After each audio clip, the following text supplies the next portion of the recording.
Moin Zen everyone and welcome to another new episode of the CCC podcast.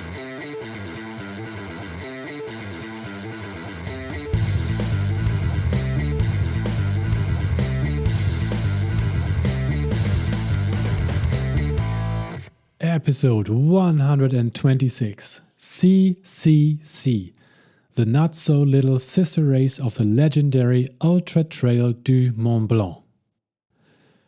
With a length of 101 kilometers and about 6,100 meters of climbing, this race around the Mont-Blanc Massif demands every ounce of effort. Courmayeur, Champex-Lac, Chamonix. The CCC is named after the three major towns involved in the route.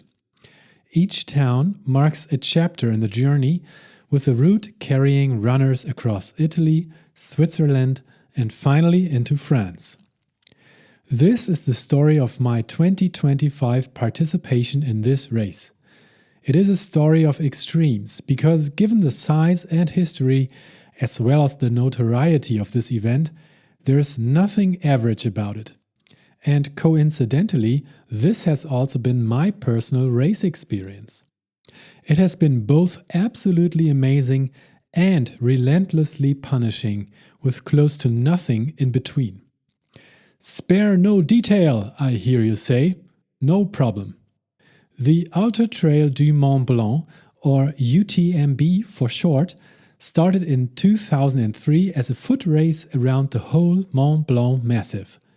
Back then, it was about 150 kilometers long, but has since settled on a length of a bit over 170 kilometers, that's 105 miles, with nearly 10,000 meters or 33,000 feet of elevation gain. It's a brutal race, which is why the folks who came up with the idea were smart enough to include shorter race distances as more inclusive options for other keen runners right from the beginning.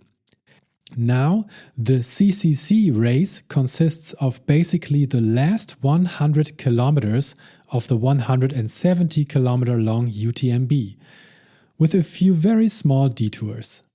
It's a great way to get to know the feel of the long loop. UTMB, a race and a company of extremes. The event has had huge gains in popularity over these past 23 years, and today is quite certainly the biggest and best known ultra trail race in the world. The magnificent region in the French Alps, the status of Mont Blanc as being the tallest mountain in Western Europe, and the trail running affinity of the hosting towns, not to forget the culinary culture and hospitality of both country and region, have made it a bucket list race for runners from all over the world. However, this success hasn't come without its scandals, problems, and bad publicity. Some very renowned elite ultra-trail runners, including former UTMB winner and all-around respected ultra-running legend Kilian Jornet, have publicly spoken out against some central aspects of UTMB business practices. The race has become a company, the UTMB Group, and has seemed to aim for global dominance of the whole trail running community, as well as profit maximization above all else. Internationally, races get bought and rebranded as by UTMB. Entry fees hiked up, volunteers siphoned away, and smaller local races are hurt in the process. The UTMB Group even tried to trademark the term Ultra Trail, which is so ridiculous it would be as if Coke would try to trademark production of fizzy and sweet drinks in general. Fortunately, that trademark claim was dropped later. Still, the simple and nature-connected trail running ethos doesn't align well with this multinational mega conglomerate it has become. A large car maker is the new title sponsor, and the UTMB Group is ultimately owned by Advanced Publications, a multi-billion-dollar media holding organization with tens of thousands of employees in dozens of countries worldwide. So, while some conscious runners have a problem with these aspects, not everyone knows or wants to know how the sausage gets made. We're just human, after all. We fly planes and eat meat even though we know it's bad. We smoke and drink and overeat. We do lots of stupid stuff. I don't think anyone is exempt from that. I'm certainly not. But everyone seems to have set their own boundaries somewhere. For me, an ultra-trail running enthusiast, it has long been hard to come to a decision regarding ever racing UTMB or a shorter race during the week in Chamonix. What made the difference in the end was just how exciting it's been to watch the excellent live stream for the past few years, to get to feel the energy of the Chamonix crowds, the Valorsine aid station craziness, to listen to that Vangelis title song over and over again, see the people crying at the finish line, be in awe of how incredibly good the elite runners navigate those tough trails, enjoy the wonderful drone footage of the mountains, and just sort of feel the spirit for close to a full weekend, since even the pros need around 20 hours to complete the grueling major event, the 170-kilometer UTMB race. The qualification process. If you followed my journey, you know I've been in the process of trying to get to start at the Western States 100 endurance run for quite a few years now. For most people trying the same thing, it takes about 10 years until that finally leads to success. That's mostly due to the fact that the Western States only allows 369 runners to take part in its annual event for environmental reasons. The UTMB doesn't have those restrictions to navigate, but that's a blessing and a curse. The participation numbers of each of the different races here are well into the thousands. In the CCC alone, we had over 2,000 runners starting in Courmayeur. This leads to very congested single trails for actual dozens of kilometers in the beginning. You might think that makes it easy to get a ticket for the race, but you couldn't be more wrong. The trail running community in Central Europe is just so strong and determined. Even the very first edition back in 2003 was fully booked, nearly twice over.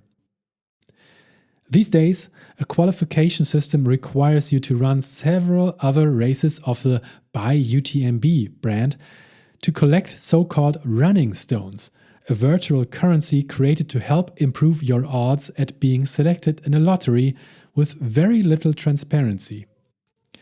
That's another thing that doesn't bode well with the greater trail running community.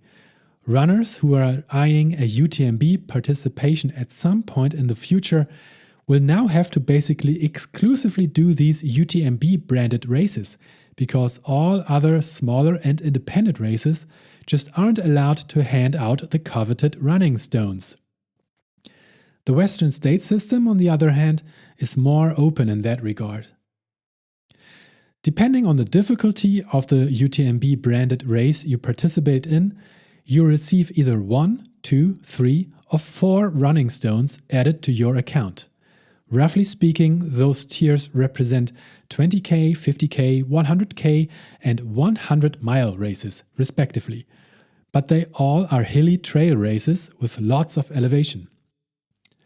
Without really meaning to, my main quest for making it to the Western States one day has led me to accumulate 7 running stones. The races I've done just happened to hand out the stones. So when UTMB lottery season came around and I received the email reminding us to throw our names into the hat, it was a half surprise to me that I would have an actual chance of getting pulled. And that's the moment I thought I might as well give it a try. All the bad stuff about UTMB lost in importance when I encountered this exciting and gamified opportunity to go to Chamonix for the first time and see it all from my own personal perspective. Talk about making a moral compromise. There was just one decision to make: the full UTMB or the shorter CCC. It didn't take me long to decide though. I haven't done a 100-mile race yet, especially not one containing 10,000 meters of vertical gain. My personal best in that regard was the grueling Lavaredo Ultra Trail with its 120 kilometers and 5,800 meters of gain. I know how brutal the UTMB race is, and I didn't feel ready.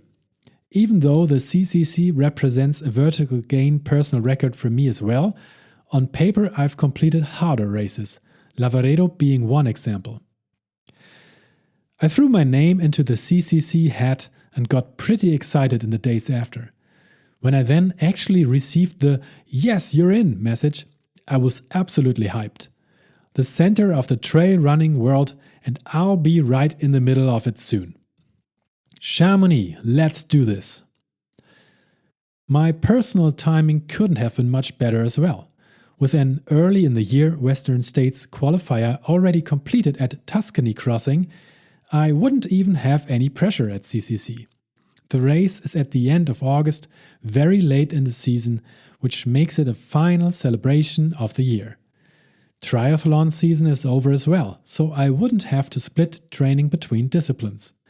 And as I usually keep a bit more active and focused over the summer, I'll probably bring a good chunk of physical fitness to Chamonix. This all turned out to be true.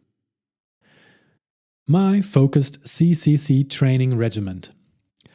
With a fresh personal city marathon best of 2 hours and 55 minutes back in March, and a bunch of other fast results at shorter races, I felt my speed was strong enough.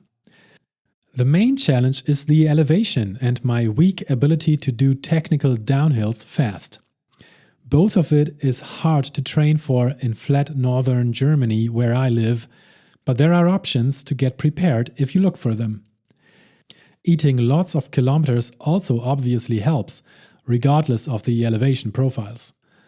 After triathlon season was over for me, I had around 6 weeks to go until CCC. I decided to get into a weekly groove that looked roughly like the following. Going for 100 to 130 kilometers per week total as time allows. That's 60 to 80 miles.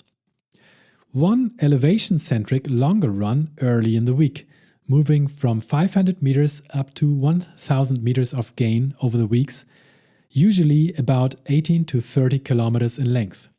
That's 1,500 to 3,000 feet on 12 to 18 miles. One big long run on the weekends, moving from 35 to 55 kilometers maximum, 20 to 35 miles.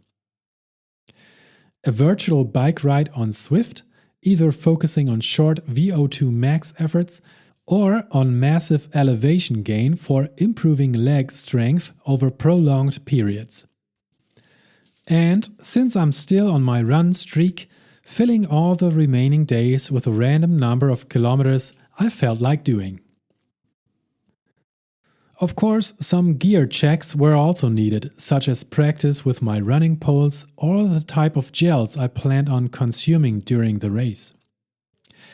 The CCC race date at the end of August also meant that the 6 weeks before it were our summer holidays.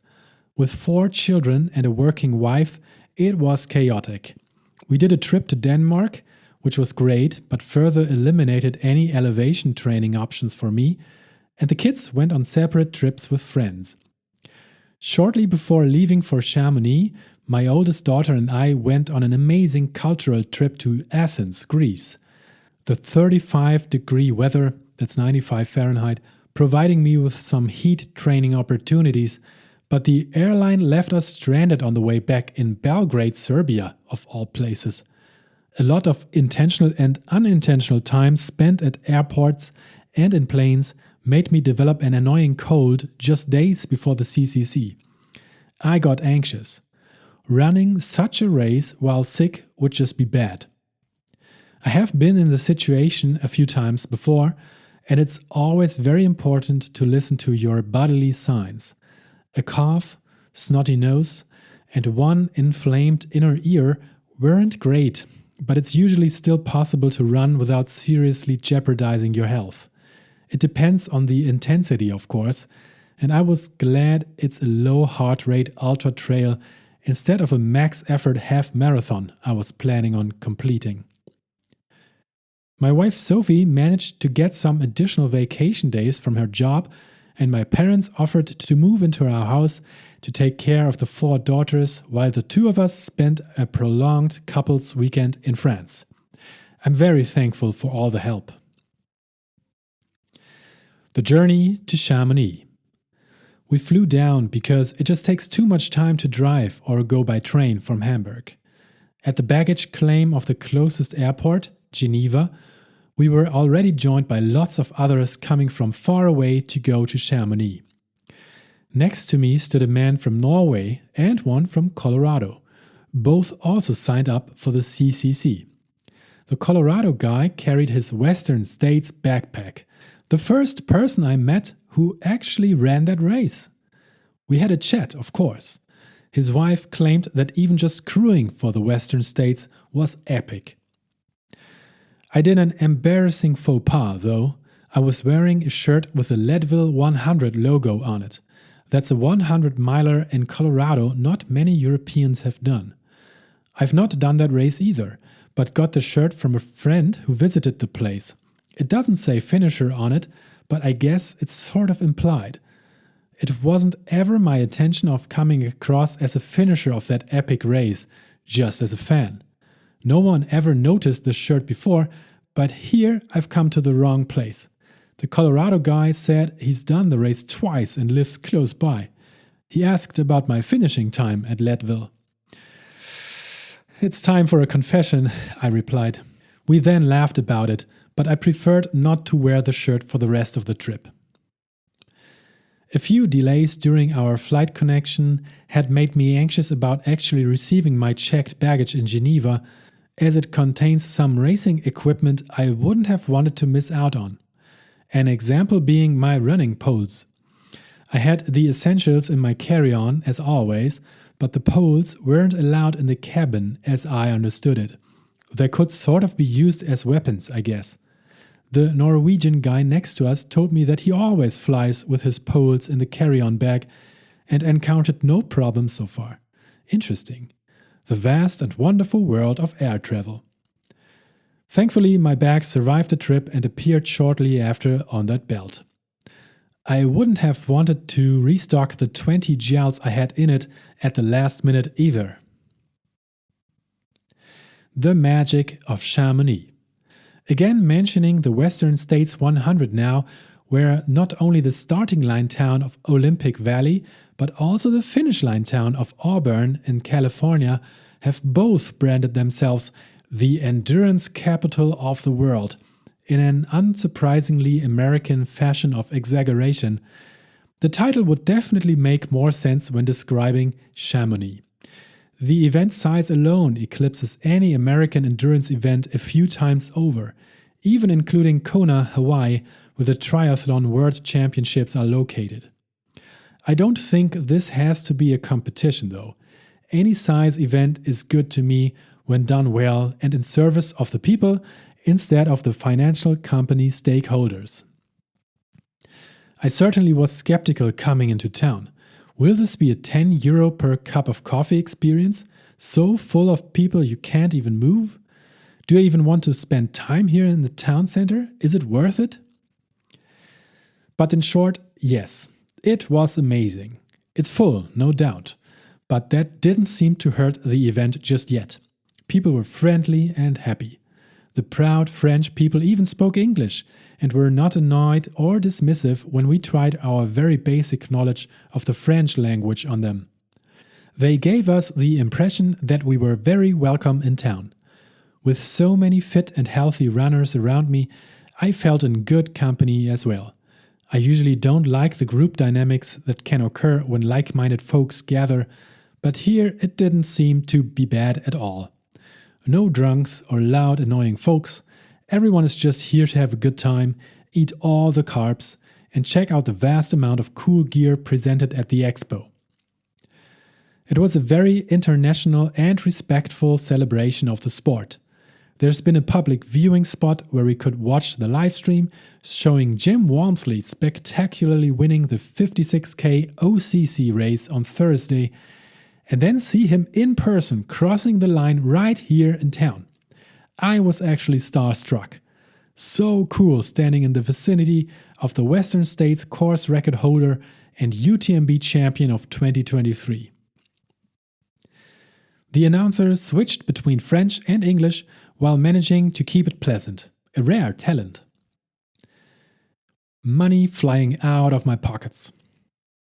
The expo itself was my happy place. It seemed that every single company that plays a role in trail running gear had set up their booth here. I couldn't tell you who was missing, with one exception, the Ministry Nutrition guys. I wrote to them beforehand and they replied they might come at some point in the future. Other than that, it was just amazing to stroll through here. I'm a sucker for great gear. It makes all the difference to me. The weather predictions changed for race day. It was expected to get colder. Today, the day before the race, we had about 10 to 15 degrees weather, which is 50 to 60 Fahrenheit, with cloudy skies and occasional rain, but it wasn't much. On the peaks of the route, it was supposed to get below freezing though, which is why the race organizers sent out a mass text saying that the mandatory gear kit now has to include cold weather clothing items too. Coincidentally, I had stupidly forgotten to pack my warm fleece layers, so some shopping was necessary. But if this wasn't the right place to do just that, I don't know what would. I took the chance to upgrade from fleece to real merino wool, and what a difference that made. Before traveling here, I knew that a bunch of people I knew from the trail community and other sports events would come to Chamonix too, and I was looking around to spot some, but no luck. I think it's just too big an event for that to happen randomly. I walked past Karel Zabit twice, though, the FKT King and Barkley Marathon's finisher number 17.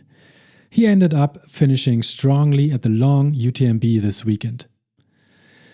When Sophie and I walked through the main shoe sponsor Hoka's building at the expo, I checked out the new Mafate 5 trail shoe and asked a lady working there some questions.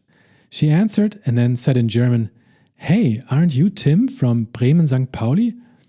It was Elke, finally someone I knew. I had no idea she was working for Hoka and that she would be here.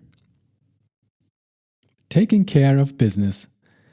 I'm not here just to hang out at the expo, although that would be cool. No, I have a job to do. 100-kilometer races won't work well without a bib number, so the check-in is next. Because of the huge number of participants, we had to each book a specific 2-hour time slot for a day of the race week in the months before, which was actually great because it reduced waiting times for us now. Everything was checked. I received one of those bracelet-like bands identifying me as a CCC runner, and I had to present my race gear bag, which would get a transponder chip too. Nearly everyone had to go through a mandatory race gear check as well, but I somehow got around that. It doesn't matter, I wasn't trying to cheat. I had everything ready that the long list required. Being a gear nerd, that's a given. They hand you a free shirt and bag. Well, only sort of free, since you've paid good money for the entry. Afterwards, everyone gets photographed holding their race bib numbers.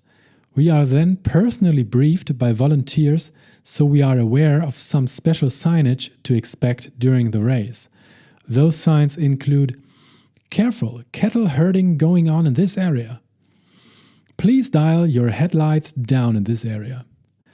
"No poles zone." "Don't deviate from the route at all here." "Please close the pen behind you." The signs are easily readable and well illustrated, so I don't think any explanation was necessary.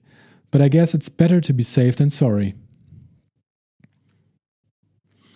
It's a bit of a circus vibe, but I'm not complaining. Just to present you with all the details, because that's what I do here, this year the entry fee was €285. That's about 330 US dollars, quite on the heavy side. The reasons are well documented above.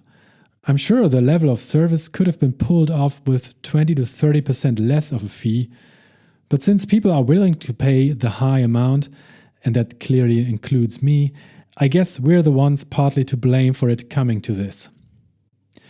With that being done, the pre-race day excitement just had to be converted into some more individual planning. What to put into my race bag next to the mandatory gear? What to put into the other bag for Sophie to bring to the later aid stations? And then the day needed to conclude with a good and large meal.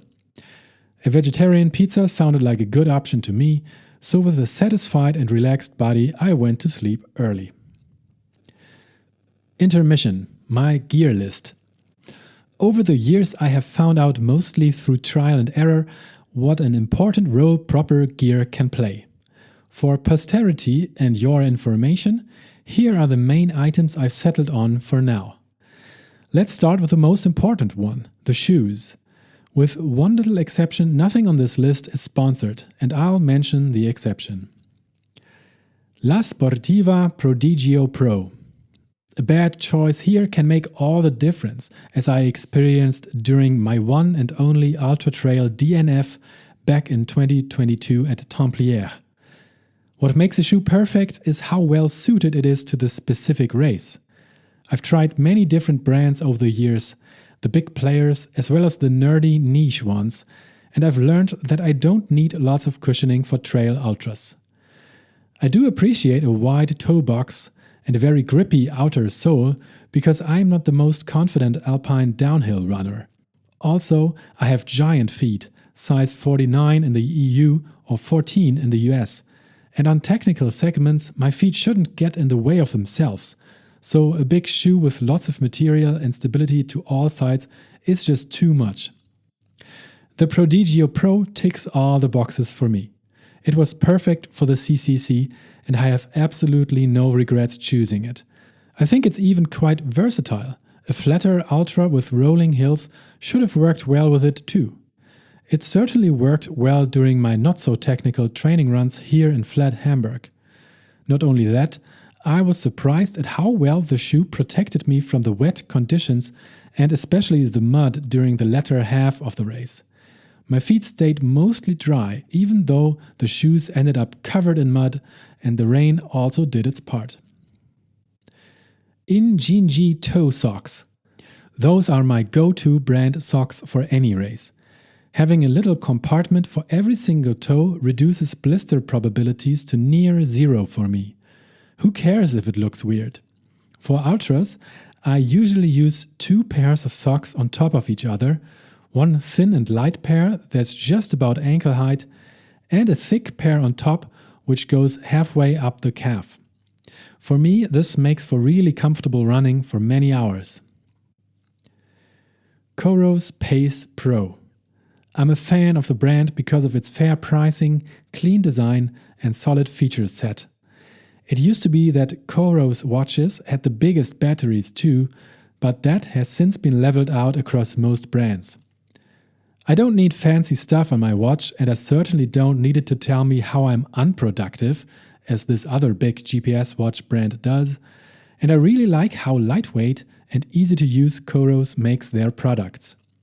The Pace Pro has a pretty OLED display, dual frequency with all 5 available positioning systems, navigation including maps, and is still so light I barely notice it. While the watch itself wasn't gifted to me, I received 2 add-ons for it for free by the nice folks at Coros. Those are the arm strap heart rate monitor and the Pod 2 foot sensor. I wore both and they make the whole thing even better. The arm strap provides me with a super accurate heart rate reading without the discomfort of having to wear a chest strap during such a long race.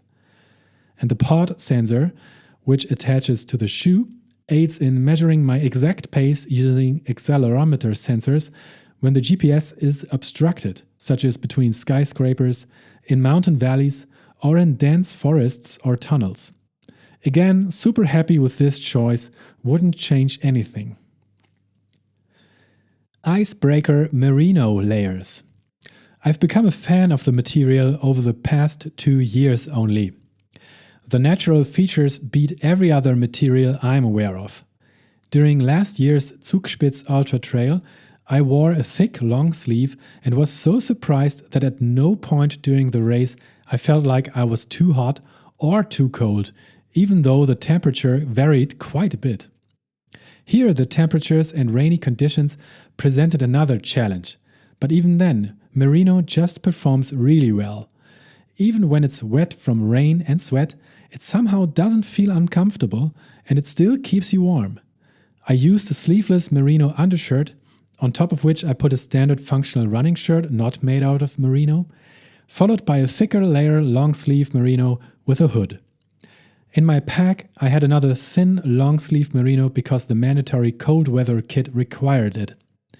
Again, that stuff was magic under all conditions, and the Icebreaker brand does a great job of producing clothing from it. This CCC, I made all the right calls in terms of gear. Experience adds up. Salomon ADV Skin 12. I'm not completely sure this is the correct model because I bought this running vest 3 or 4 years back and on sale, and the new models all look slightly different and cost twice the amount. But they are similar, so if you're in the market, try and find a previous year model to save some serious money. These running vests are amazing. They are light and there's proper cushioning, so no chafing occurs, even when fully loaded. A multitude of pockets and options should work according to anyone's preferences. I've had just 2 other vests before this one, but they both fell short. Here, I can't find anything I'd like to have optimized. Great product. Leaky Ultra Trail FX1 Super Light. Poles have become a staple in ultra running. I remember during my first ever ultra trail with over 100 kilometers in distance, which was just 4 years ago, only about half of participants carried them. Back then, I remember purists were quite opposed to the advent of the cheat stick, as they called it. Now, virtually everyone uses them. They just make you faster, it's that simple. I've had Salomon poles before, but the be-all and all Leaky poles are clearly superior. You don't see many people using other brands. The company is the clear winner in the category. At the Race Expo, I visited the booth to see if they had any cool new stuff, and they did. I bought some waterproof gloves that go over the usual Leaky gloves, but have the little hole at the exact spot where the mounting loop gets attached to the pole. Clever! In the rainy night, I actually ended up using them, and my freezing fingers were very thankful to regain feeling thanks to them. Ministry Nutrition Gels. Energy gels only have one thing to get right, and that's to provide us with lots of readily available carbohydrates during intense running. For most, a good gel has to check a few boxes. A big amount of carbs per volume, so it's making an actual dent in the inevitable calorie deficit. Has to go down easily without any chewing required and doesn't cause digestion issues. The flavor profile needs to be well balanced so you don't get flavor fatigue and can't stand them anymore after consuming dozens during one race. Many products tick a few but not all of the boxes. The German Ministry brand does so for me. And as a bonus, the products are fairly priced, as opposed to that certain classy black and white Dominator brand you might know. I used the natural flavor as well as the mango flavor, which has 10% real mango in it. The former has a glucose to fructose ratio of 1 to 0.8, while mango does 2 to 1. As far as I know, the longer the activity, the more we benefit from a higher glucose ratio, so the mango one should do better towards the end. For an amateur like me, it doesn't seem to make much of a difference though, so I just switch between both flavors according to taste. Ministry also has some with caffeine, but I'm not a huge fan of too much caffeine during races and it's hard for me to get it right, so I choose to pass on those. These items are the main puzzle pieces of it. Good stuff. I love to experiment with all of it. A failure just means another data point. In that regard, I gained no meaningful new data points this time because all of it happened to be well suited to today's race. But how exactly did it go? Race day morning, 4:20 a.m. alarm. It's a long way to get from home to the starting line, both figuratively and literally.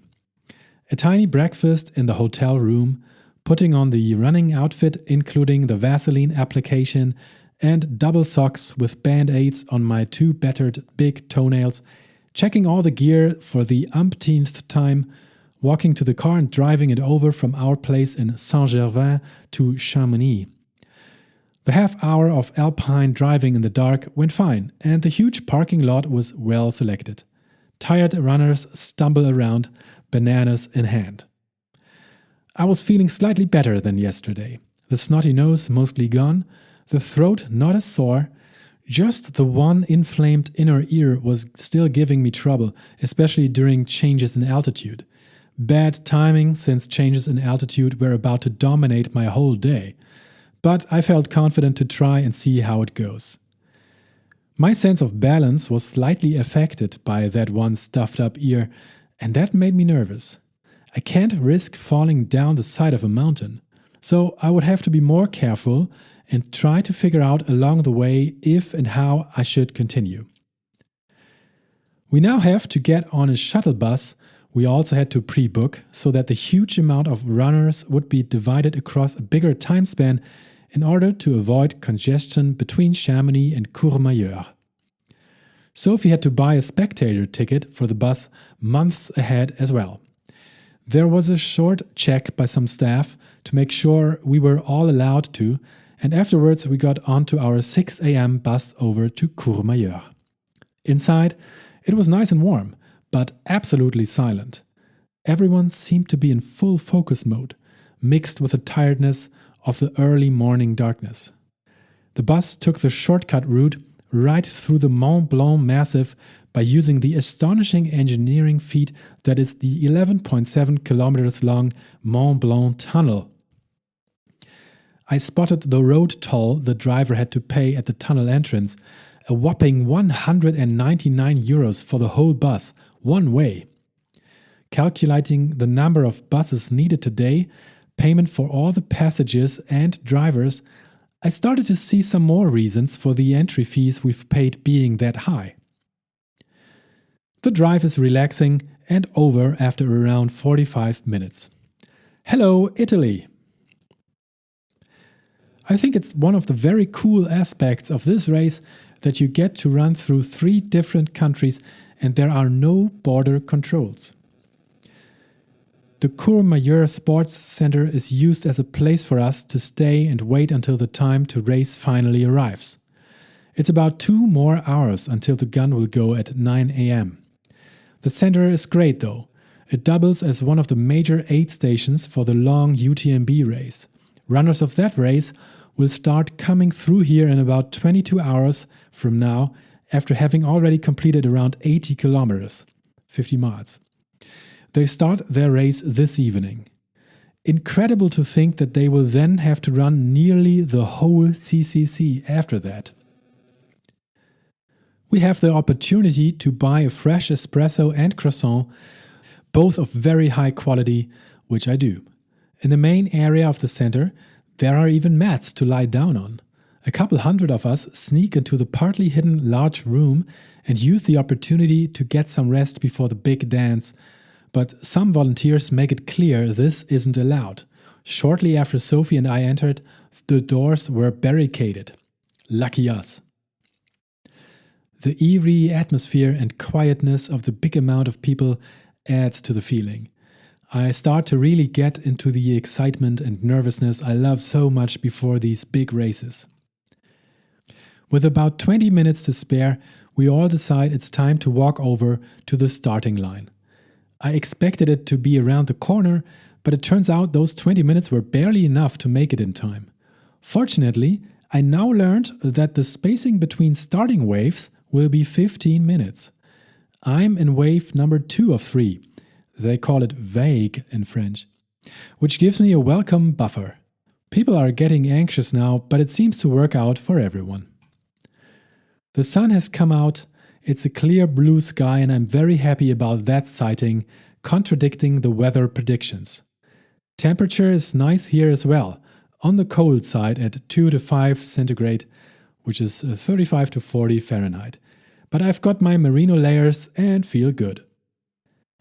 They play some great music and hype us up both in French and in English. And they do a good job. The overused Vangelis song is probably reserved for the long UTMB, so we don't have to hear it here today. I receive a bunch of texts of encouragement and cheering from home. Friends are ready and watch me on the live tracking. That feels really nice. They all know it's about to start. And then it does. At 9:15 a.m., I cross the starting line. Wow, this is always just so overwhelming. All the preparation is done. It's finally go time. I've got my gear. I have put in the work during the past months. Now it's time to celebrate that. To make it through the 100 mountainous kilometers in one piece, preferably without any major issues, but definitely with some difficulties because those can't be avoided in these long races. The crowds are huge, smiling faces everywhere. I see Sophie taking a video of me and waving from the crowds. And so it begins. Let's do this. It's moments like these where I'm reminded of just how lucky I am to be able to make it to an event like this. Not from a financial point of view, although that's certainly also part of it, but mostly from a physical one. I am a fit and healthy 41-year-old able to run through mountains for hours on end. No cancer, no injuries, no accidents, no real hardships of any kind basically. That's just super lucky, and whenever these races are getting tough, I remind myself of that. How thankful I am that I get to do this. That my body still works and my legs carry me. It's a huge privilege that's unfortunately impossible to share. But at times, it's okay to just celebrate with yourself for a while. The outcome of this race is decided in our heads, and I'm keen on spending the next hours in mine and explore, both my mind and the world. The first few hundred meters are flat, but then it immediately gets serious. This is not going to be a walk in the park, that's for sure. I had the elevation profile printed out hanging on my wall for the past few months just to get the general impression of it into my head. And my basic understanding at this point was that the two biggest climbs will happen during the first half. Once I'm at Mont-Blanc aid station, after about 56 kilometers, it'll get a lot easier.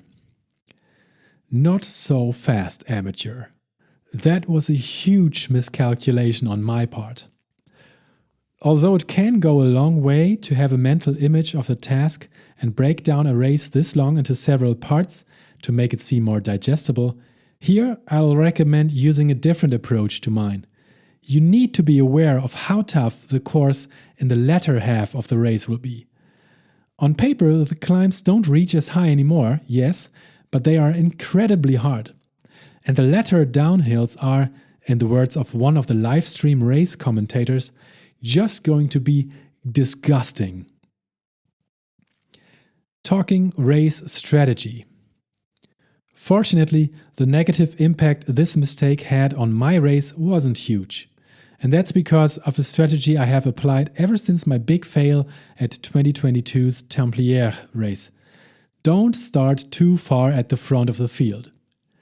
You won't ever hit the perfect starting position, and it's far better to start too far back. Here I was in the second starting wave of 3, which is already good. With about 2,100 starters, this is also the biggest ultra-trail race I have ever been part of.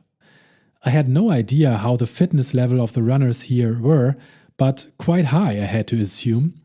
Given they all had to collect a bunch of running stones at other difficult races such as I did, I'm positive I have never been at a race with such a density of accomplished ultra-trail runners. It's not that I haven't made any progress in the meantime as well. My Tuscany crossing finish from April was quite alright. I placed 40th out of 172 male finishers after over 100 kilometers. But still, I chose to be careful and positioned myself in the last few rows of this second wave. This strategy has lots of advantages and one downside, but that downside is an advantage in disguise. With a field this huge, traffic jams can't be avoided. People have warned me about this and described it as being cause to much frustration. Pushing a couple thousand runners through a 20 centimeter wide single trail just takes time. No one can really be passed, so those of us who aren't great at the climbs will inevitably block the faster ones.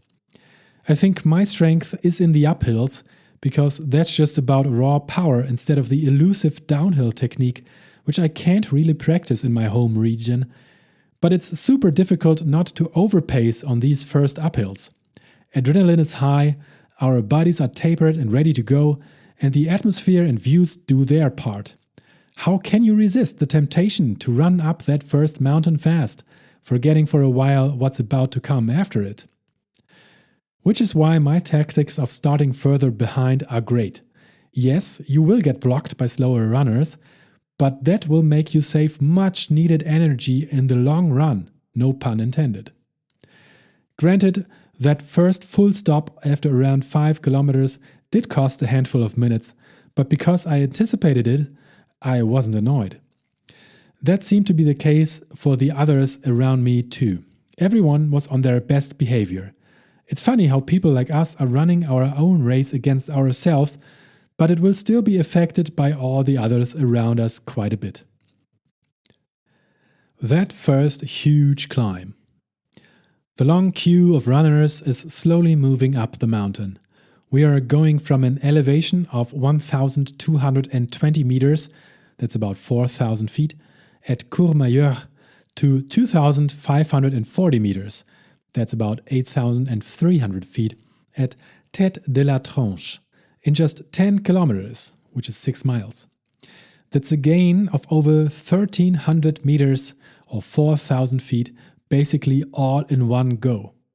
I arrived there after spending 2 hours and 22 minutes snaking my way up there with all the others.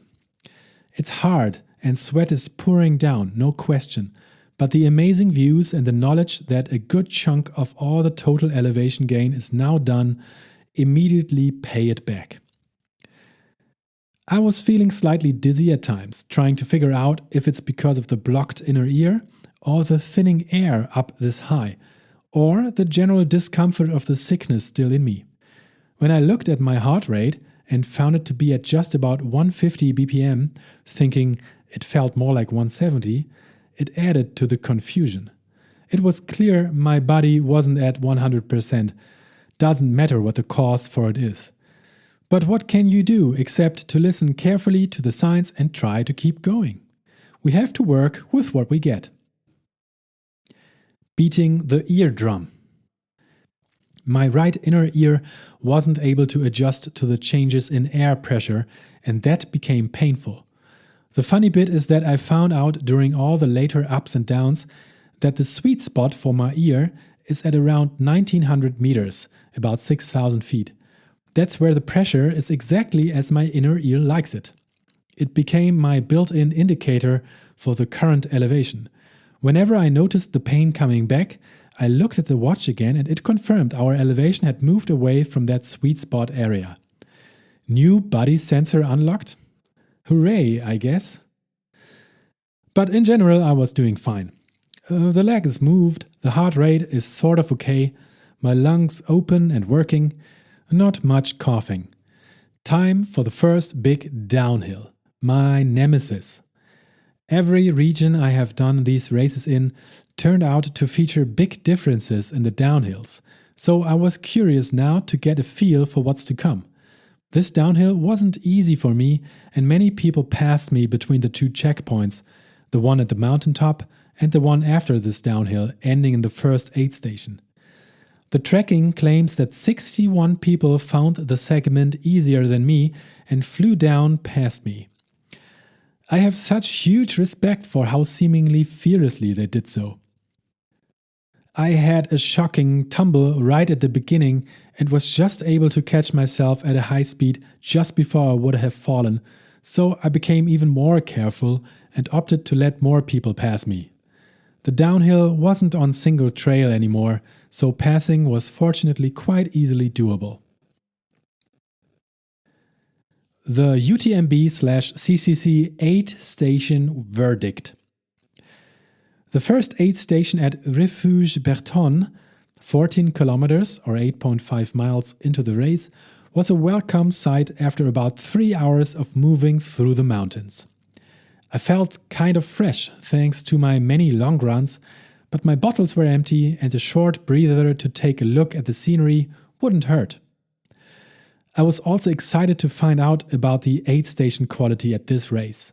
For me, that's one of the main measures of how great a race is and of its worthiness of the entrance fee. And I must say, UTMB did deliver. This aid station and all the others coming up left close to nothing to be desired. Only 2 small tweaks I'd suggest, and I mentioned them in the post-race questionnaire too. They had a huge selection of food and drinks, super friendly and helpful volunteers, and all the items had bilingual signs in English and French showing their nutritional content and allergens. There was sweet and salty food, there was coffee and women's hygiene kits, and all the usual basics were here as well. I refilled 1 bottle with water and 1 with an energy drink mix they provided, made by the Canadian brand NAC. I have no idea how to pronounce that. It's spelled N, A with an umlaut, A without an umlaut, and a K. NAC, maybe? My 2 small complaints include that energy drink. It's not that it tastes bad, that's alright. They had 2 tastes on offer, lime and watermelon.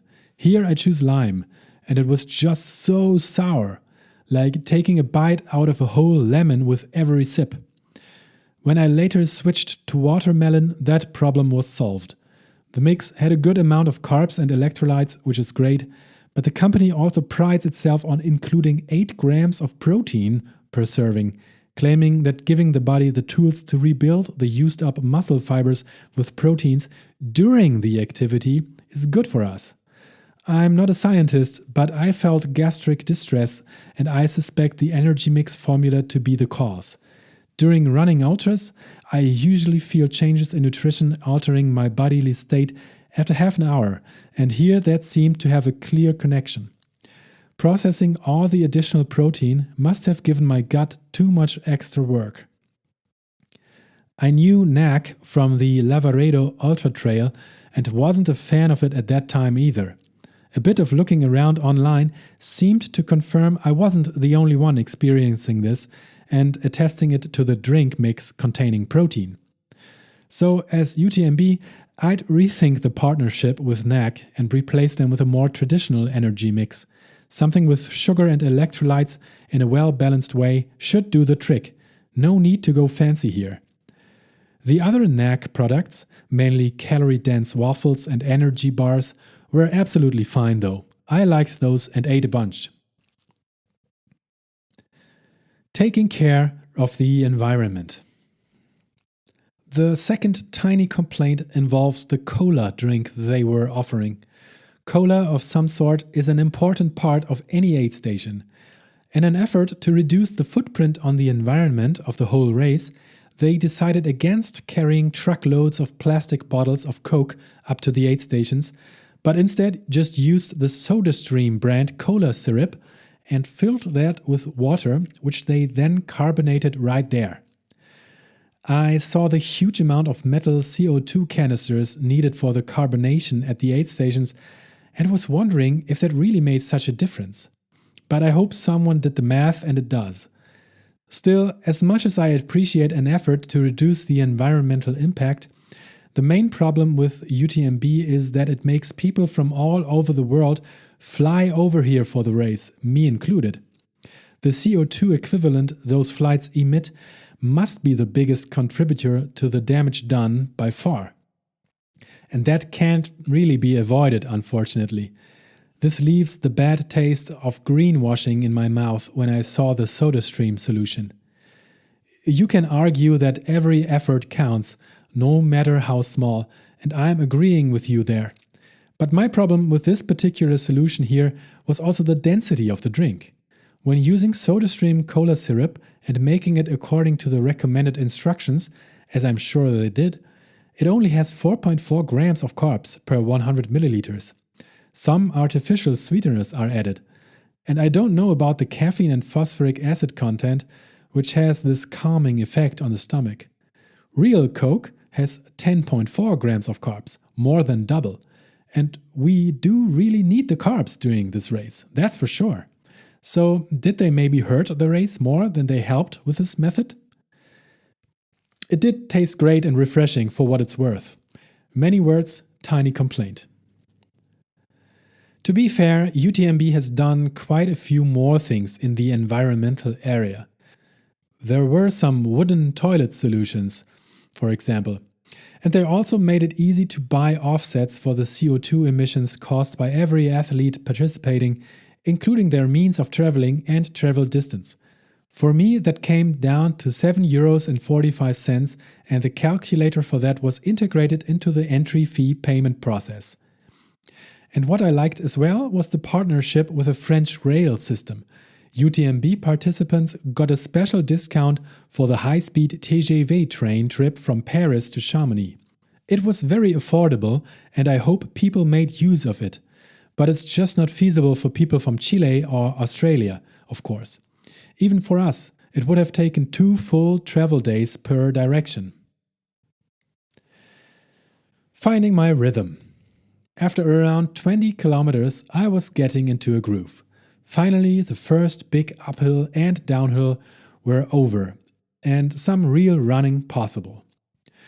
The traffic congestion slowly became less problematic, and everyone was more or less able to run according to their own abilities instead of those of the person in front.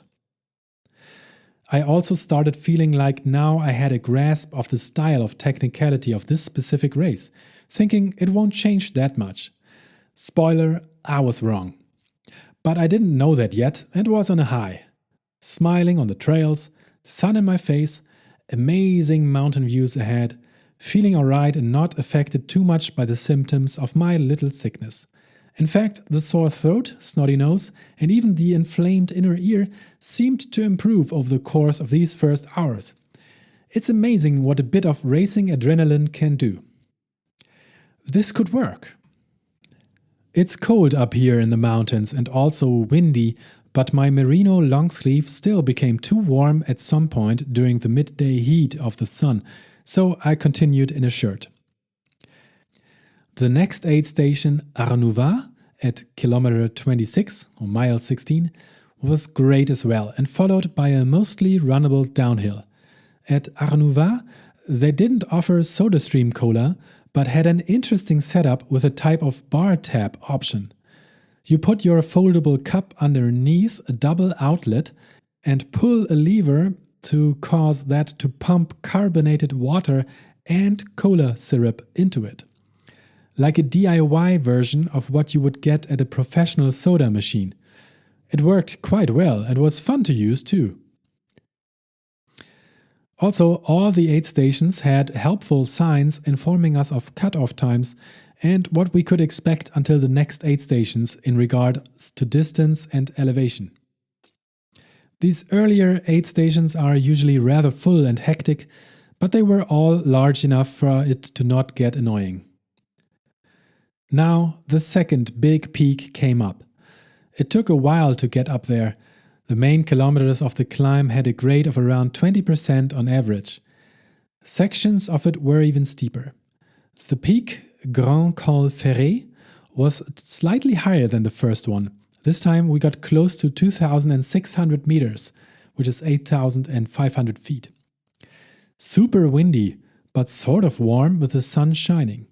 The col is about 32 kilometers or 20 miles into the race and marks the border crossing into Switzerland.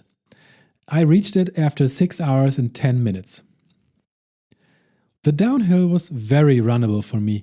I even had my fastest kilometer of the race during it. Kilometer 41 was done after 5 minutes and 16. That's just a bit over 8 minutes per mile. A super fun section. Switzerland, La Foulie aid station. I got this.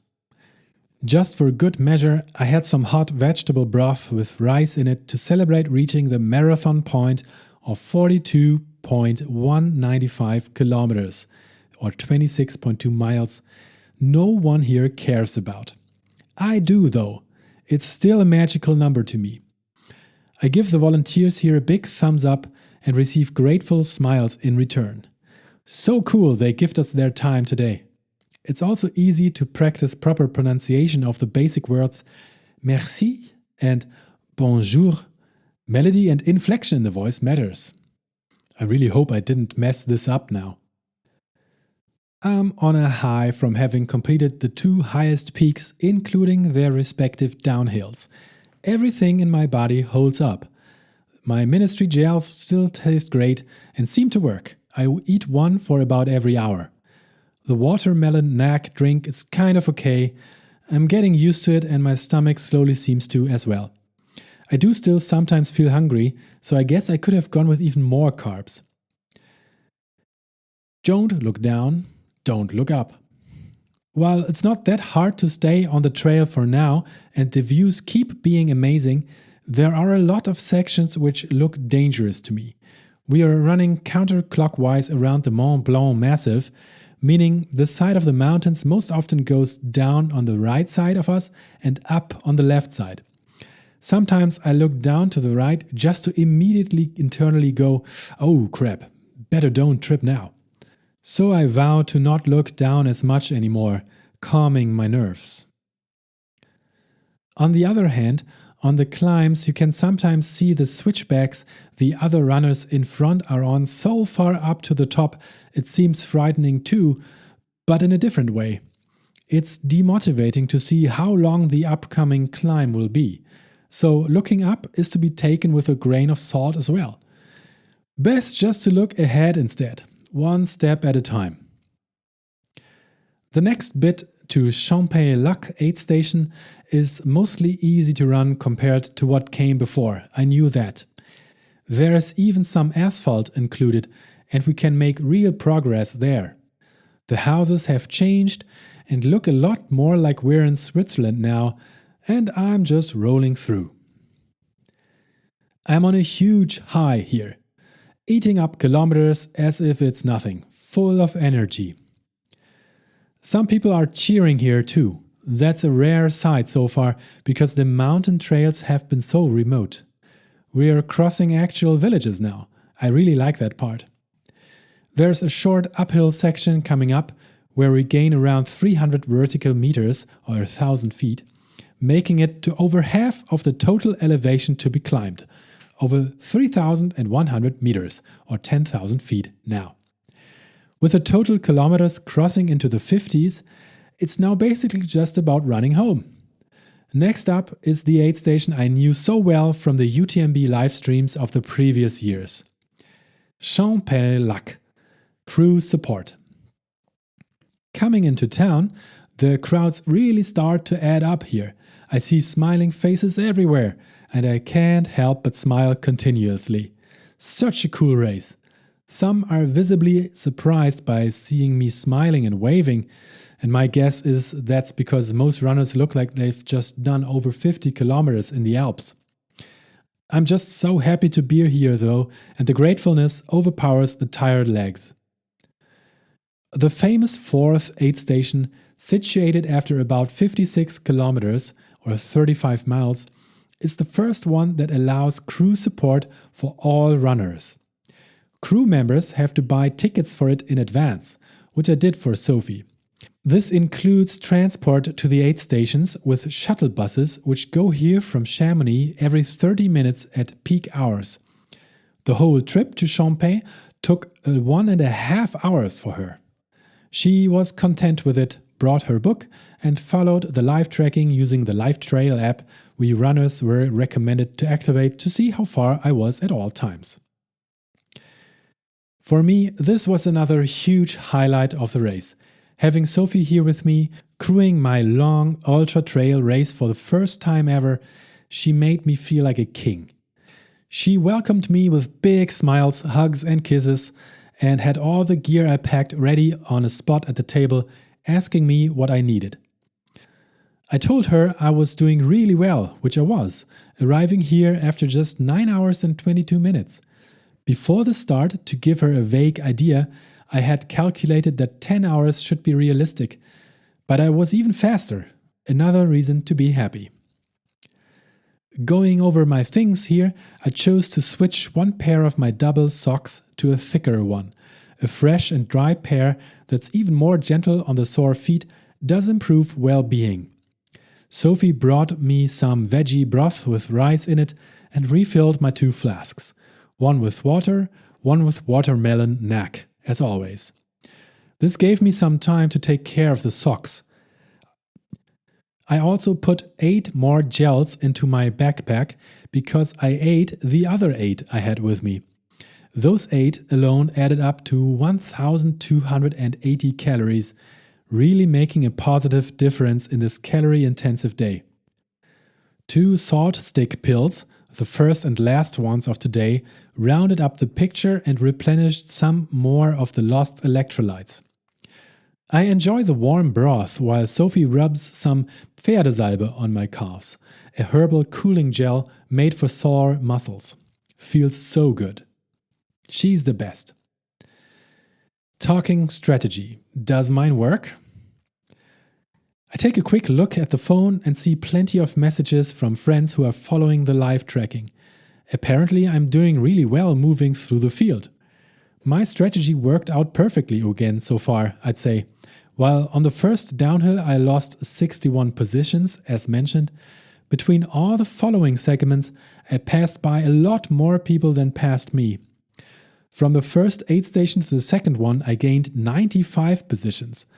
Then up to the second peak, Col Ferret, I passed 125 people even. Down to La Foulie, another 39, and on the recent flatter bits towards this place, Mont-Blanc, a record 135 positions. Seems like I'm on fire. That's the motivating effect that starting towards the end of the field has. Looking at my expected finishing time is another motivating factor. Before starting the race, I had estimated that around 20 hours might work out for me on this course. That is, before knowing anything about the feel and difficulty of it. Sure, I've seen it on the live streams, but running on it myself turned out to be completely different to what I imagined. It's funny, but it's really tough for me to recognize any parts except for the significant lake that's coming right after the Mont-Blanc aid station. My own prediction of my finishing time of 20 hours is therefore quite arbitrary and could be off by many hours in both directions. Still, it gave me a boost, seeing that now that I have done a good bit over half of the race, leaving the aid station after 9 hours and 30 minutes seems to give me a realistic chance at going sub 20. Still riding that high, I kiss Sophie goodbye after thanking her 20 times and make my way to the famous lake. And that's when it all went downhill. The beauty of ultra running. You can never know what will happen, and you'll go through all the emotions over the course of a long race, sometimes even at the same time. It took a while though for my positive vibes to become really dampened. The first thing was the rain. Right next to the lake it first started. No problem, I thought. I've got my gear, running in the rain is fine. I've had 10 dry hours of running already, and I'm thankful for that. I put the new merino long sleeve with the hood back on, feeling great in it, but a bit later I chose to do it as the other runners and also added my mandatory waterproof jacket on top. A few minutes later the rain stopped for now, so off with the jacket again. That's just nature, no problem, moving on. This next section between aid stations is a tough one. A long 16 kilometers, 10 miles one. I think the longest stretch without help, and including 1,000 meters or 3,300 feet of climbing, as well as 1,200 meters or 4,000 feet descent. That's some serious stuff, costing a lot of time. The climb is alright, nothing too technical or steep, but not very runnable for me either. For the steepest kilometer, I needed 18 minutes. The rest was somewhere between 8 and 14 minutes. Now is also the time the day ends. The sun has given us enough for now. It says goodbye by showing us some breathtaking views of the Swiss town of Martigny. When I stop to take a picture, a runner passes me, looks at the view and says in Spanish, "Spectacular." The sun going down. Shortly thereafter, it's time to bring out the headlamp to be able to see anything. I've said it before, running in the dark isn't a problem for me. Living in the north basically means most of my winter runs are dark. It's just that it seems to be such a waste to run through these amazingly beautiful regions while only being able to see a small illuminated circle of a path right in front of me. But I get it. There's no other way for a long race like this one is. I just have to be a lot faster and arrive at the finish line before sunset, like the elite runners do. So that's on me, I guess. It dampens my mood though. The mountain views are a huge motivator, and now they're gone for good. There's a mini aid station called La Giette shortly after the peak, which by the way is at about 2,500 meters or 6,700 feet above zero. The aid station is inside a tiny stable, possibly formerly used for chickens or something, because its ceiling is so low I have to walk bent over. Any aid station is better than none, even if it's super small and you have to duck inside. There's water and NAC electrolytes available, and 2 teenage girls are volunteering here, listening to pop music in the dark. It's also a checkpoint station, and the girls wield a big electronic apparatus which is capable of scanning the chips attached to our bib numbers and uploading the timestamps to some place in the internet so people can confirm I've been here. But they don't seem to understand that it only works with proper proximity and half-ass the thing when scanning me. Sophie later told me that she and my friends following along on the live tracker feared the worst when my position just wouldn't update as expected. Did he fall and get injured? Give up? What has happened? Fortunately, all that turned out to be okay, and retroactively the staff was able to figure out a rough time estimate of when I, and probably many others, actually passed that tiny aid station. According to the tracking, I passed another 132 people since Mont-Blanc, probably because many people chose to spend a lot of time at the big crew support aid station, and my stop was efficient and short. I didn't feel very fast on this uphill and don't remember passing that many people. Here in La Giette, a few other runners had sat down, and in their faces I could see the fun having clearly faded away. They all shared the sentiment that we're on the tougher half of the course and that it won't get any easier. The rain had also started to fall again, so we were wearing our waterproof jackets. The long downhill is just 5 more kilometers, but it seems like forever. The rain has made parts of it muddy and slippery. Somewhere here, there's one of the special signposts warning of a herd of cattle coming up, and it doesn't lie. There are about 30 or 40 cows just standing here, blocking the trail, looking very confused about the runners trying to go by. I take a wider detour through the deep mud, while others just mingle with the cows fearlessly, looking for a shortcut. My shoes still hold up even in the deep, squishy mud. It's all still dry inside. Great engineering by La Sportiva. Very happy about that. The rain and wind do make it super cold now, though. And while my core is still warm, my hands have turned numb. This is something I didn't realize because it happened so gradually and then all of a sudden. Good thing I bought the new waterproof gloves yesterday. I have another pair in the pack, but that one is just warm and not waterproof, so I happily get out the new ones. Half an hour later, the hands are perfectly warm again, too warm in fact. Back into the vest they go. Mr. Speedo, party boy sighting. I don't remember exactly where, it might have been a few hours before, but there was a guy actually running this serious and long race just wearing a Speedo and singlet. What the? I mean, there are lots of people wearing the wildest costumes at other races, but at something as tough as the CCC, where I just almost froze my fingers off? The audacity! I had to laugh and tell him that's a great outfit. Turns out he was German. Very few Germans here today, I wonder why.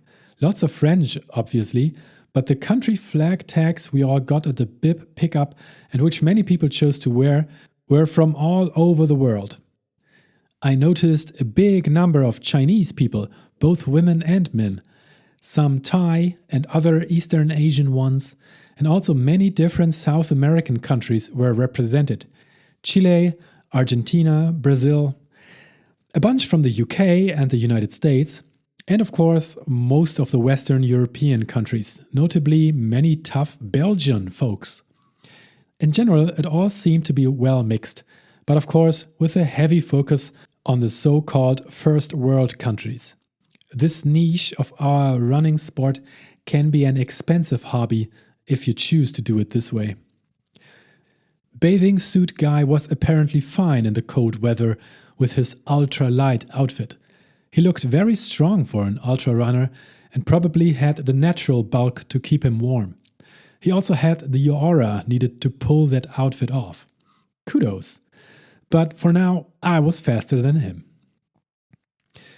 A makeshift toilet break by two French guys.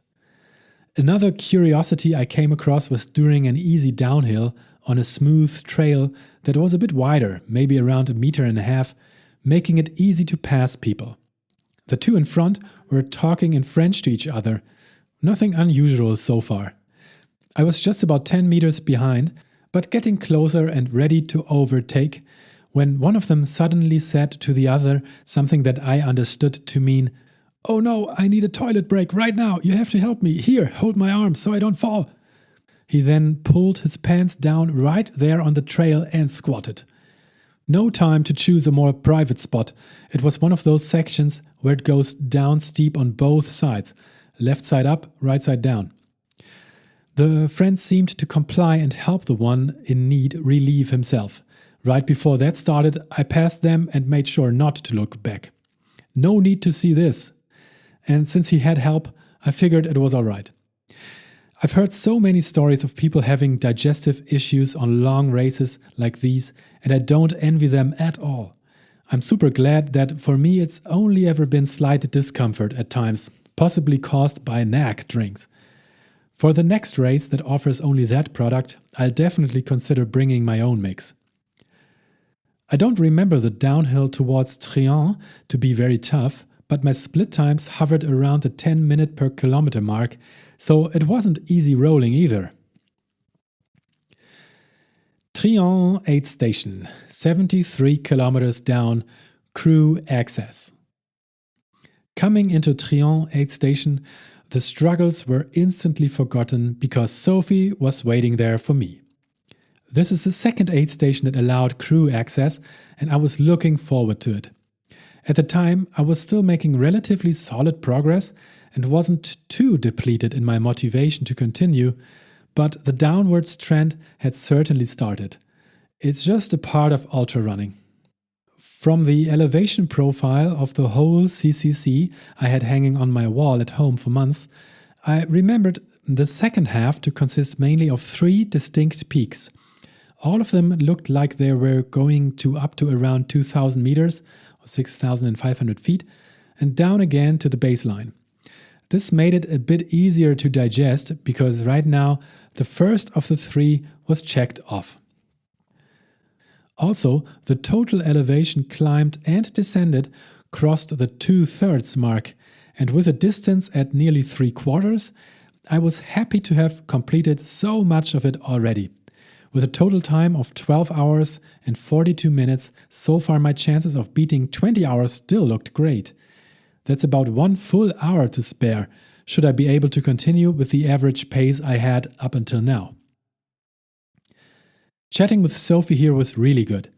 There was a party atmosphere, and the offerings for crews were quite good too.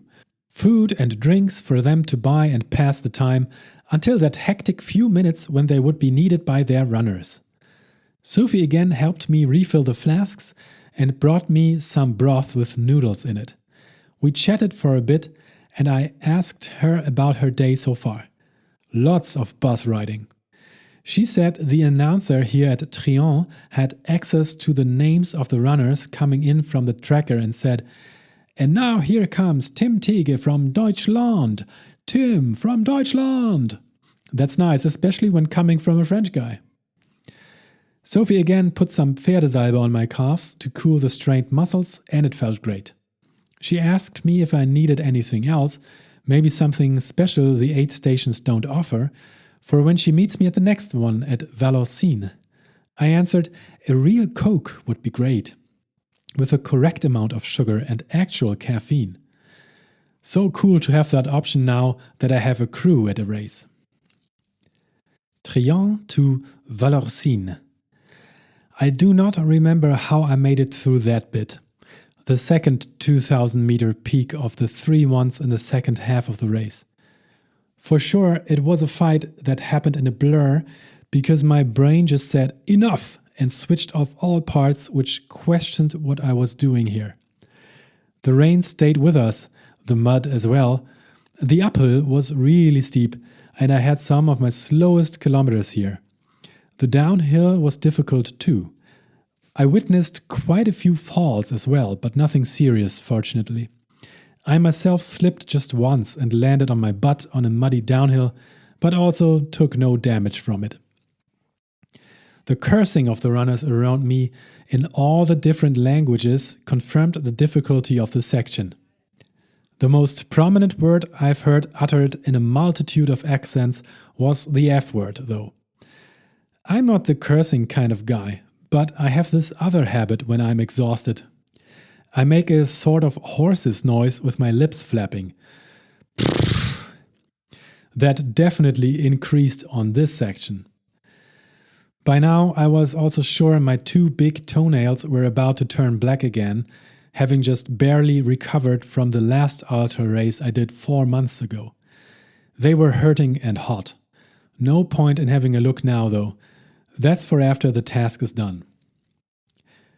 My tracking and the official UTMB tracking don't align perfectly here, but this section is about 13 kilometers or 8 miles long, has 900 meters, 3,000 feet of climbing, and also roughly of descending to offer, and it took me a whopping 3 whole hours to make it through. That tells you how cooked I was at that point. By now it's 1 o'clock in the morning. Everything is cold and wet and I'm tired. Is this even a running race or maybe more of a hike? In the ultra running scene, it's an ongoing meme to self-deprecatingly label these races as fun little hikes. There's a popular Instagram meme account which made caps with a power hiker print on them and gave them out during the expo in Chamonix.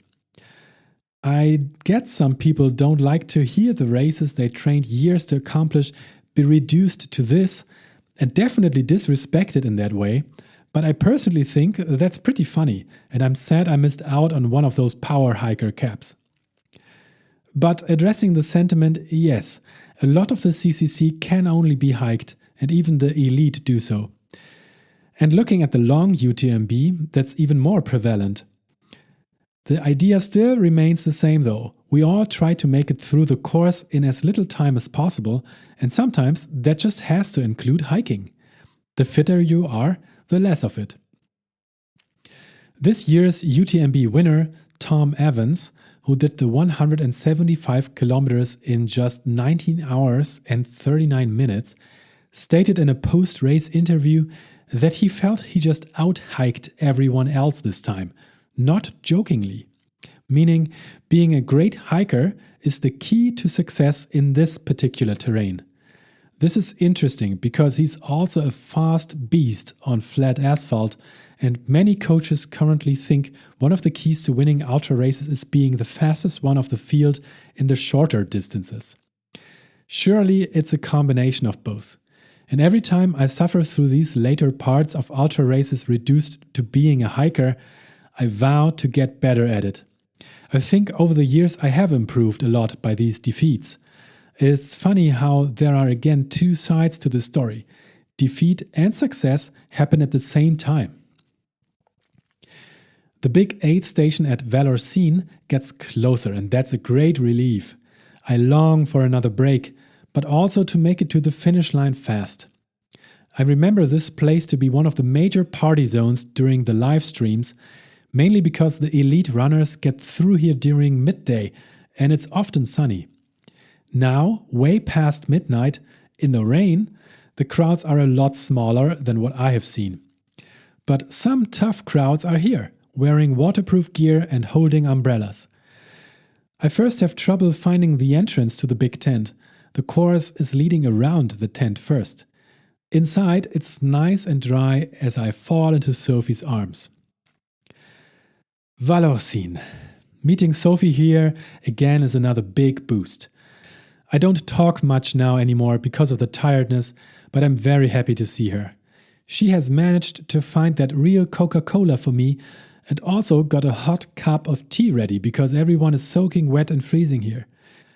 I'm not saying no to that, although from a warmth perspective I'm doing well. She told me that Mr. Speedo has just been here. He must have passed me at some point and finally threw on a jacket. Still wearing the Speedos though. Dude must have Viking jeans or something. The aid station is really big and you can even buy some hot and fresh fries and beers if you're a spectator in the middle of the night. I stay here with Sophie for 15 minutes, a long time. But according to the tracking, that's right on the average of how much time runners at my level spend here. After 16 hours of running and hiking, 6 of them in these tough conditions, it can be hard to muster up the motivation for the remaining 18 kilometers with another peak in it. And the ugly thing is, there's even one more peak hidden in it. It looks so innocent on the elevation profile, but especially its downhill is super hard and slow. That's the one right before the final ascent to the last aid station called La Flégère. But it was actually the bit that made the commentator say it's, quote, disgusting. On to the last aid station, La Flégère.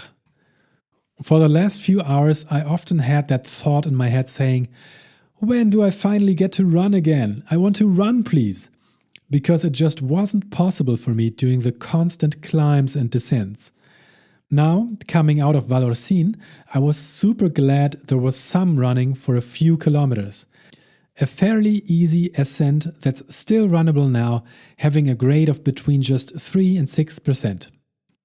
I did these kilometers in an abhorrent pace of 9 minutes per kilometer, which is 14 minutes and 30 seconds per mile. But even that felt like I was moving fast compared to what was before. That mentioned hidden peak followed. Both on the 250 vertical meters up and down, I needed 20 minutes per kilometer. That's 32 minutes per mile. This is so agonizingly slow, but I just couldn't change a thing about that. Especially that disgusting downhill, all muddy and slippery, difficult to see, was so stony and riddled with roots I sometimes literally had to stop and think about where to put my foot next. I reached points where I was so decision depleted I just couldn't find a good spot for the next step. Hesitating, I took a deep breath, made my horse sound, and just went ahead. This happened a bunch of times.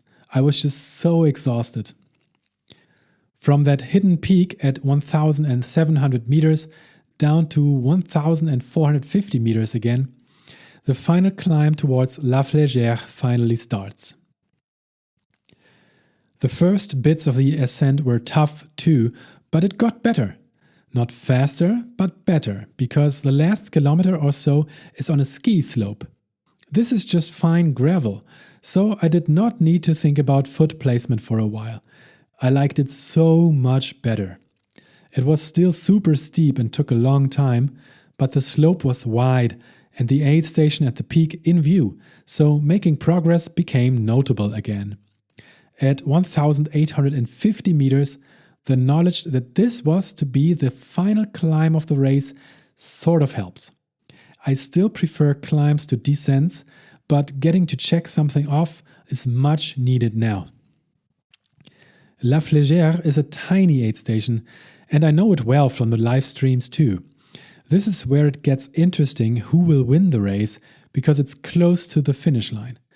Just 7 more kilometers or 4 miles and it's done. The volunteers here seem tired too, but they are still very helpful and friendly. A dozen runners sit on the benches, seemingly not doing anything, staring into the void, enjoying that short time with no rain falling on them, trying to somehow gain the energy to get out of the tent back into the rain again.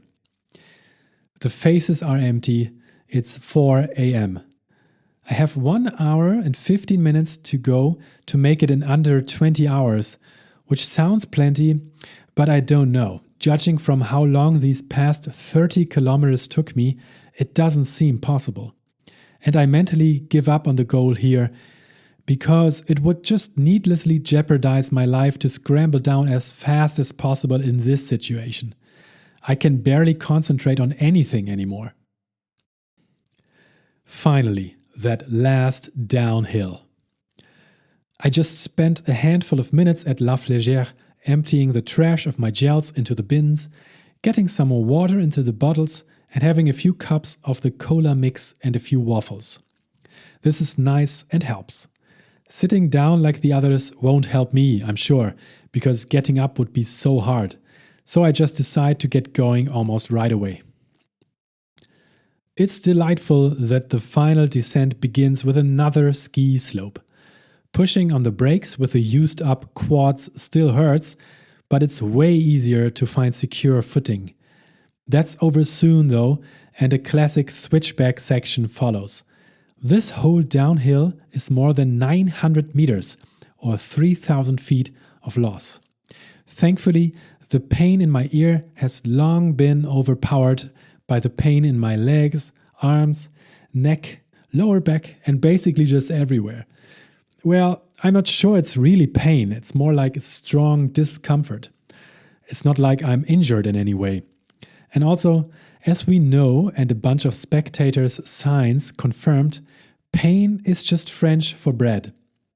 That joke works a lot better when you read it. After the switchbacks are done, I am very happy to witness the moment when my GPS watch hops from 99.9 kilometers over to an even 100. It doesn't get old. My 8th time crossing over into the 3-digit territory during a run.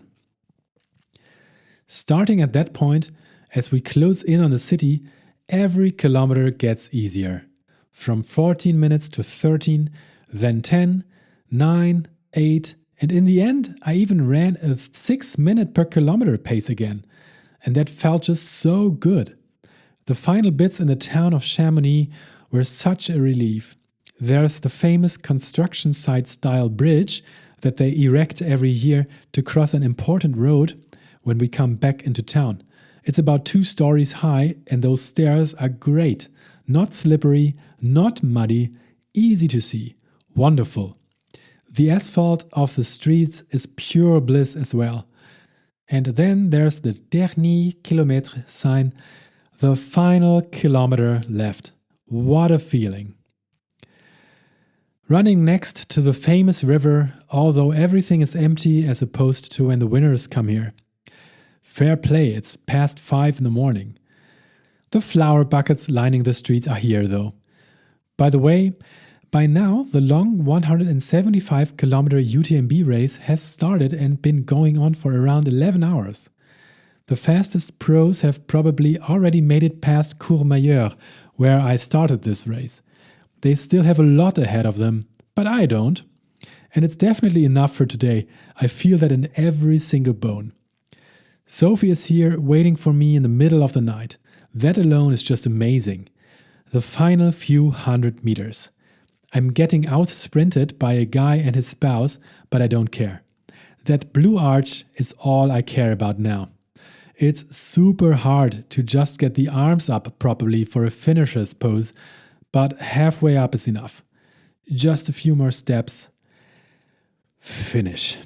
Never again. This time for real. I mean it. Or maybe... Whoa, so good. I fall into Sophie's arms and she has to support a big chunk of my weight for a while, but she's alright. What a journey. It's over after 20 hours, 11 minutes and 17 seconds. Just missed the arbitrary goal by so little, but it's alright. Safety first. I think one of the first things I say to her is, boah, war das heftig. But it might even have been, boah, war das scheiße. We're both not so sure anymore. It's the difference between just tough and a hard curse word. My emotions definitely had the power to use it. Then I said to her that I liked Tuscany crossing so much more. It's the same amount of kilometers, it's also a Western States qualifier, but it was done after just 13 odd hours instead of 20 and happened almost completely in the sunshine. So why in the world would I do this CCC race? No way I am ever signing up for this madness again, least of all the long UTMB. Never. It's been the same at Lavaredo and at Zugspitze last year as well. I've said this right after finishing. And the amount of time it took for me to fully reverse that sentiment gets shorter and shorter. When posting this CCC activity on Strava, I included in the description that I'll never go for the long UTMB after now knowing how tough it is, and some of my friends' comments there already predicted I'd change my mind. It took one day, and I already tried to find out how to most efficiently collect some new running stones for the UTMB lottery. Brains are weird. What happened after the race? Despite all the exhaustion, or maybe because of it, I felt proud and happy and relieved and thankful. The positive feelings take over so fast. The best thing was that I got to go through it all with my wonderful wife Sophie. Seeing her at those 3 aid stations and now here made all the difference. I'm sure I wouldn't have DNF'd without her, but it made it all the more fun to periodically see her and share a chat while she helped me restock. It's a lot to ask of someone to crew such a long race, which is why I didn't ask her, I just offered it. I would have totally understood it if she'd preferred to stay at the hotel and relax, no hard feelings. But she wanted to be part of it. That makes it even more special to me. Almost right away, she told me about the ways she came up with to make our aid station meetups more efficient during the next time. The next time. Arm in arm, we walk around the finishing area where every few minutes another runner shares the same relief of having completed the CCC. There aren't a lot of people around, but no surprise there, it's 5:30 in the morning. The CCC doesn't hand out finishers medals, they give me a UTMB and CCC branded blue vest. It looks okay, but I'm not sure how often I'll wear this. The practical rain jackets we got after Lavaredo were the superior choice in my opinion. But it's fine, no one does this for the finishers' gifts. Walking across the big public viewing area with nearly nobody on it, I took a look at the UTMB livestream that was going on there on the big screen. The pros and all the amateurs started the long 175-kilometer loop here in Chamonix at 5:45 p.m. yesterday. The video looked like the weather was not great. When I later checked out the race reports, it confirmed they had a night of snow and wind and really cold weather to survive before having to deal with the route I just completed. That sounded even harder than the 10 hours of rain and mud I just made it through. It's a tough sport. Getting into the dry car with its instant heating felt so good. Sophie drove us over to Saint-Gervais, where our hotel was located. The half hour went by in a second. Getting rid of the clothes and finding out that my 2 big toenails were actually fine, and all I got as a souvenir was just one little blister, was a big relief. The hot shower was pure bliss, and falling down into the clean and warm bed even more so. Some statistics for the keen listener. My GPS watch tracked 104.41 kilometers and 6,099 meters of gain. That's 64.8 miles with 20,000 feet. Compared to the official stats of 101 kilometers with 6,100 meters. My official finishing time of 20 hours, 11 minutes and 17 seconds put me in the 520th place of 1,246 male finishers, which is top 42%, solidly in the faster half of a highly competitive field. Out of the 2,127 starters, 486 chose to abandon the race before the finish, did not finish. So the DNF ratio is at a huge 22.9%. For this result, I received a UTMB index of 471, which combined with my previous results puts me at 552, corresponding to the 86th percentile of all male runners registered, or the top 15% worldwide. The UTMB index is calculated from my finishing time relative to the winner's time, adjusted for course difficulty and conditions. I reached the halfway point after 8 hours, 37 minutes and 24 seconds, significantly faster than what I needed for the muddy and dark second half, which is 11 hours, 33 minutes and 53 seconds. My average heart rate was at 132 beats per minute, which is 68% of my maximum. Strava calculated I burned 14,649 calories during those 20 hours. That's 7.3 large margarita pizzas, 27 Big Macs, 73 beers, half a liter each, or 6 kilograms of gummy bears. It was my run streak day number 1337, a cool coincidence because in internet culture that number stands for elite. But I'd have had to be twice as fast here to get to be called that. There's a way to calculate the kilometer effort from the distance and elevation combination, and this here results in 161.04 kilometers for this race. So next up, I think I need to do a 100 miler. The climb score based on the FIETS index for this run is at a 10.0 out of a 10.0, with 87% of the course considered to be, quote, hilly. The verdict of the CCC. Should you apply? This isn't a race I can give a simple yes or no to, unlike the Tuscany crossing, which was an easy recommendation. The CCC is more complex. It depends a lot on what you want from an ultra. The spectacle, the UTMB atmosphere, the sense of being part of something legendary, or a quieter, more personal mountain experience. If someone asked me, should I run the CCC without me knowing their background, I'd probably say, only if you're drawn to the UTMB week itself or if you see it as being a stepping stone towards the full UTMB race. In that case, it's an unforgettable way to experience Chamonix and the hype surrounding it. That said, if your goal is simply to discover the beauty of the European Alps through running, you'll find countless other races, often less crowded and more intimate, that can deliver just as much, if not more.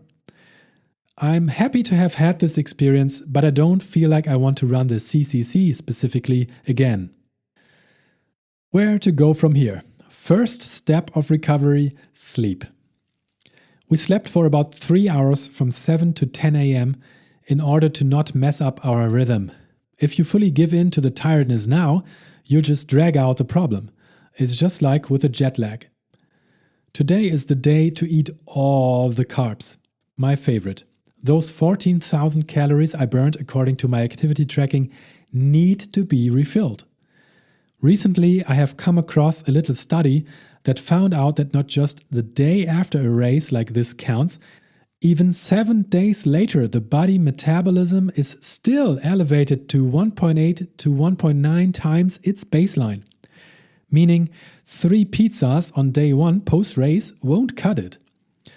The body needs all the stuff it can get to recover and repair properly.